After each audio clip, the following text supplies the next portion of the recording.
இதுக்கு மேல என்ன செய்யறதுனே தெரியல, முழிச்சிட்டு இருக்கேன் அப்படின்னு சொல்றீங்களா?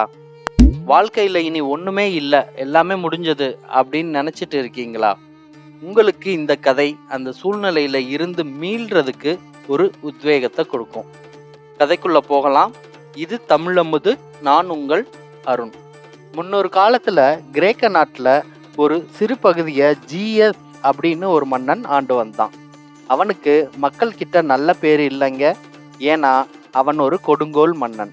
தன் நாட்டை கட்டுக்கோப்பா வச்சுக்கிறேன் அப்படிங்கிற பேர்ல கடுமையான சட்டங்களை இயற்றி அந்த நாட்டு மக்களை துன்புறுத்தி வந்தான். உதாரணத்துக்கு, அரசாங்க பதவியில இருக்கிற யாராவது குதிரையில வந்தா அந்த ரோட்ல எதிர்த்தாப்புல வேற யாரும் நடந்து வரக்கூடாது. எல்லோரும் ஓரமா போய் நின்று குனிஞ்சுதான் நிக்கணும். தப்பி தவறி நிமிந்து பார்த்தாங்க, அவ்வளோதான், அவங்களுக்கு மரண தண்டனை தான். அது மாதிரி தங்கம், வைரம் போன்ற ஆபரணங்கள் அரசாங்க ஆட்களை தவிர வேற யாரும் வச்சுக்க கூடாது. அதுக்கப்புறம் மன்னர் குடும்பமும் அரசாங்க அதிகாரிகளும் சாப்பிடக்கூடிய உயர் ரக தானியங்களை பொதுமக்கள் யாரும் சாப்பிடக்கூடாது. ஆனா பொதுமக்களா இருக்கிற ஒவ்வொரு விவசாயியும் அவங்களோட நிலத்தோட ஒரு பகுதியில கண்டிப்பான முறையில அரசாங்கத்துக்கு தேவையான உயர்தரமான தானியங்களை விளைய வச்சு அதை அரசுக்கு இலவசமா கொடுக்கணும். ஆனா அதை அவங்க சாப்பிடக்கூடாது. தப்பி தவறி சாப்பிட்டாங்க, அவங்களுக்கும் மரண தண்டனை தான். என்ன கொடுமை பாருங்க. இப்படிப்பட்ட மன்னன் ஆட்சி செய்துட்டு இருக்கிற அதே நாட்டுல ஏரஸ் அப்படின்னு ஒரு விவசாயி இருந்தாரு. அவர் தன்னோட மனைவி மற்றும் 2 குழந்தைகளோட சந்தோஷமா வாழ்ந்துட்டு வந்தாரு. அவர் நல்ல கெட்டிக்காரருங்க. அது மட்டும் இல்லாம ஒரு நல்ல விவசாயி. அதோட சேர்த்து அவருக்கு குதிரைய பயிற்றுவிக்கிற கலையும் தெரியும். மன்னர்களுக்கு தேவையான குதிரைய அவர் தான் பயிற்றுவித்து வந்தாரு. இப்படி இருக்க அவரோட குழந்தைகளுக்கு மன்னர் பரம்பரை சாப்பிட்ற உயர்ந்த ரக தானியத்தை நாமளும் சாப்பிடணும் அப்படின்னு ஒரு ஆசை இருந்துச்சு. ஆனா ஏரஸ் முடியவே முடியாது, நாம சாப்பிட்றது வெளியே தெரிஞ்சா அப்பாவுக்கு மரண தண்டனை தான் கிடைக்கும், அதனால இந்த காரியத்தை செய்யவே மாட்டேன் அப்படின்னு உறுதியா சொல்லிட்டாரு. ஆனா குழந்தைகளோட ஏரஸ் மனைவியும் சேர்ந்துக்கிட்டு சண்டை போட்டாங்க. நாம தான் விளைய வைக்கிறோம், அதுல சும்மா ஒரு படி அளவுக்கு தானியத்தை எடுத்து சாப்பிட்டோம்னா யாருக்கு என்ன தெரிய போகுது அப்படின்னு. இந்திய நாடா இருந்தா என்ன, கிரேக்க நாடா இருந்தா என்ன, மனைவி சண்டை போட ஆரம்பிச்சா எந்த கணவனால சமாளிக்க முடியும் சொல்லுங்க. அதனால ஏரஸ் சரின்னு ஒத்துக்கிட்டாரு. அதாவது தலையா தலைவலியா அப்படின்னு பார்க்கும்போது தலைவலியை சமாளிக்கிறது தான் கஷ்டம் அப்படின்னு எல்லா ஆம்பளைங்க மாதிரி ஏரஸும் முடிவெடுத்துட்டாரு போல. புரிஞ்சிருக்கும்னு நினைக்கிறேன். அப்புறம் என்ன, அவரோட மனைவி மக்கள் ஆசைப்பட்ட மாதிரியே அந்த அரச குடும்பம், அரசாங்க அதிகாரிகள் மட்டும் சாப்பிடக்கூடிய அந்த உயர் ரக தானியத்தை சமைச்சு ருசியும் பார்த்தாச்சு. இவங்க சமைக்கும் போது வந்த வாசத்தை வச்சு ஒரு அரசாங்க அதிகாரி மோப்பம் பிடிச்சு அரண்மனையில போய் சொல்ல, பின்ன என்ன, நம்ம அரசாங்க அதிகாரிகள் ஏரஸ அப்படியே தூக்கிட்டு மன்னருக்கு முன்னாடி போய் நிறுத்திட்டாங்க. அவ்வளவுதான், இனி ஏரஸ்க்கு மரண தண்டனை கொடுக்க போறாங்க. இனிமேல் ஏரஸ் திரும்ப வீட்டுக்கு வரவே மாட்டாருன்னு அவரோட மனைவி மக்கள் எல்லாம் கதறி கதறி அழ ஆரம்பிச்சிட்டாங்க. மன்னர் கடுங்கோவத்தோட ஏரஸை பார்த்து, மன்னர் குடும்பம் மட்டும் சாப்பிட வேண்டிய தானியத்தை சமைச்சு சாப்பிட உனக்கு என்ன தைரியம் அப்படின்னு கேட்டார்.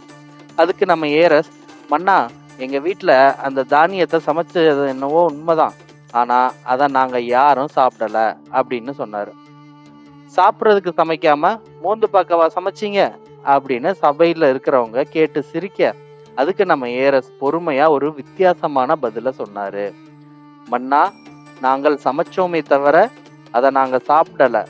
ஏன் சமைச்சோம்னா, நான் பயிற்றுவிக்கும் உங்கள் குதிரைக்கு இறக்கை முளைக்க வைக்கும் முயற்சியில் ஈடுபட்டுட்டு இருக்கேன். அதற்கு மன்னர்கள் மட்டும் சாப்பிடக்கூடிய அந்த தானியத்தை சேர்க்க சொல்லி பழங்கால குறிப்புல இருக்கு. அதனால உங்கள் குதிரைக்கு இறக்கை முளைக்க வைப்பதற்காகத்தான் இந்த மாதிரி செஞ்சேன் அப்படின்னு ஒரு குண்டை தூக்கி போட்டாரு. அது கேட்டு அங்க இருந்த எல்லாரும் ஆடி போயிட்டாங்க. ஏன்னா கிரேக்க புராண கதைகள்ல பறக்கும் குதிரை பத்தி குறிப்பு இருக்கு.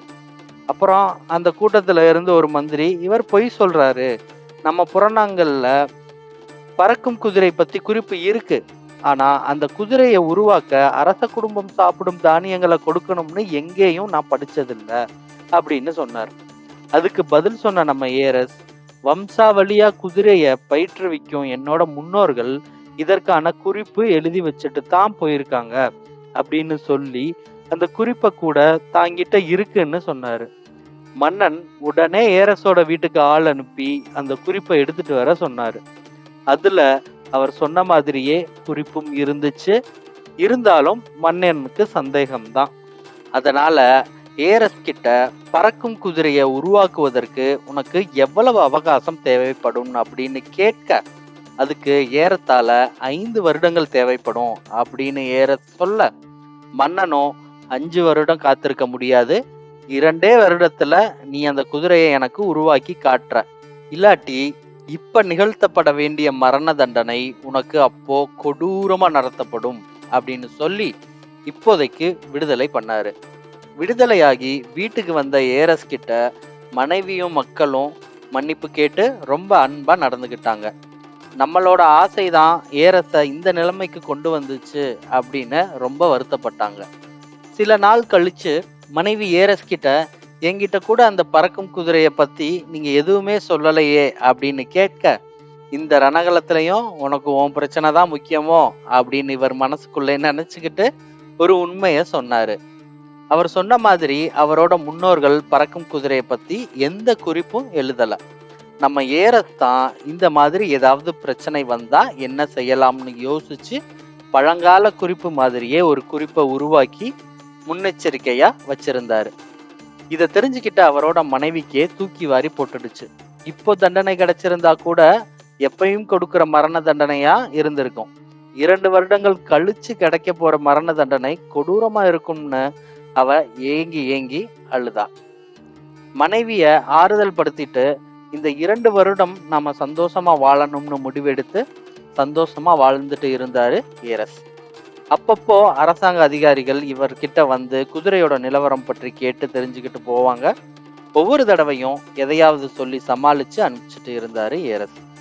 அந்த 2 வருடம் முடியறதுக்கு இன்னும் 2 மாதமே இருக்கிற நேரத்துல ஒரு பெரும் படை வந்து அந்த நாட்டை முற்றுகையிடுது. பக்கத்து நாட்டு மன்னன் பெரும்படையோட முன்னறிவிப்பு ஏதுமின்றி மன்னனை போருக்கு கூப்பிடுறான். ஜிஎஸ் மன்னனும் அந்த படையை எதிர்த்து போரிடுறான். சமாளிக்க முடியல, ஏன்னா அது அவ்வளவு பெரிய படை. ஓரிரு நாட்களுக்கு பிறகு ஜிஎஸ் மன்னன் தோல்வியை தழுவுறான். அவனுக்கும் மரண தண்டனையும் எதிரி நாட்டு மன்னனால் கொடுக்கப்படுது. மன்னனுக்கு மட்டும் இல்லைங்க, அங்க அரசாங்க அதிகாரிகளா பணிபுரிந்த எல்லாருக்கும் மரண தண்டனை தான். உடனே நம்ம எல்லாருக்கும் ஒரு கேள்வி தோணும். எல்லாம் சரி, அது எப்படி நம்ம ஏரஸ்க்கு தண்டனை கொடுக்க வேண்டிய காலம் நெருங்கும் போது மட்டும் இப்படி அவரால் தப்பிக்கிற மாதிரி ஒரு சூழ்நிலை உருவாச்சு? ஏன்னா நம்ம வாழ்க்கையில கஷ்ட காலம்னு வரும்போது நமக்கு சாதகமா எதுவும் நடக்கிறது இல்லையே. அதனால இந்த கேள்வி வர்றது நியாயம்தான். இந்த சூழ்நிலை அவருக்கு தானா அமையலங்க, அவரா அமைச்சுக்கிட்டாரு. ஆமாங்க, இவரு சாட்சிக்காக உருவாக்கின அந்த பழங்கால குறிப்பு மாதிரியே இன்னொரு குறிப்பையும் அவர் உருவாக்கினாரு. அது இப்போ படையெடுத்து வந்தானே ஒரு மன்னன், அவனோட ஒட்டன் கைக்கு போய் சேர்ற மாதிரி ஏற்பாடு பண்ணாரு. சரி, அந்த குறிப்புல அப்படி என்னதான் இருந்துச்சு? ஒரு குறிப்பிட்ட தேதியில எந்த ஒரு மன்னன் இந்த நாட்டை முற்றுகையிட்டு இந்நாட்டு மன்னனை வெற்றி பெற்று நாட்டிற்குள் நுழையும் போது அரசனையும் அரசாங்க அதிகாரிகளையும் தூக்கிலிட்டு 10 வருடங்கள் மக்களின் நலன் கருதி மக்களுக்காகவே ஆட்சி செலுத்தினால் எவராலும் வெல்ல முடியாத பலம் கொண்ட பறக்கும் குதிரை இறைவனால் வழங்கப்படும். அக்குதிரையை வைத்து இந்த உலகத்தையே வெல்லலாம் அப்படின்னு அதுல குறிப்பு இருந்துச்சு. அவ்வளவுதாங்க. அப்புறம் என்ன நடந்துச்சுன்னு நமக்கே தெரியும். ஏரஸும் நாட்டு மக்களும் சந்தோஷமா அவங்களோட காலத்தை கழிச்சாங்க.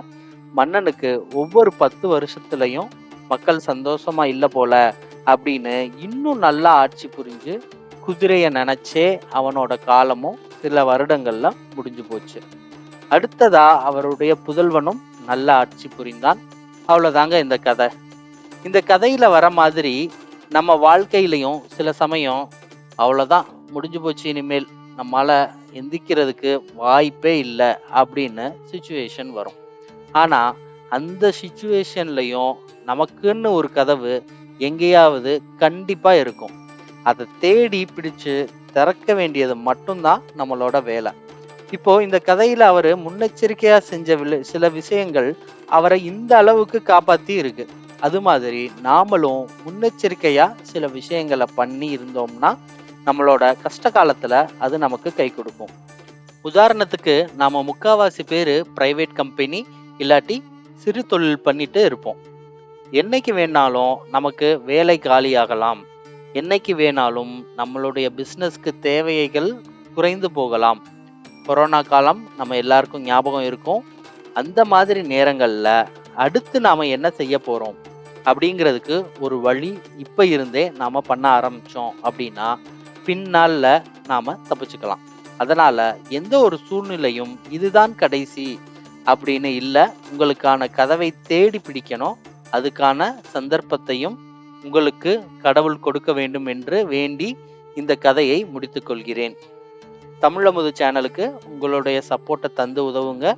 இந்த லைக், சப்ஸ்கிரைப், ஷேர், கமெண்ட் இதெல்லாம் பண்ணி உங்களுடைய ஆதரவை தெரிவிங்க. நன்றி, வணக்கம். இப்படிக்கு உங்கள் அருண்.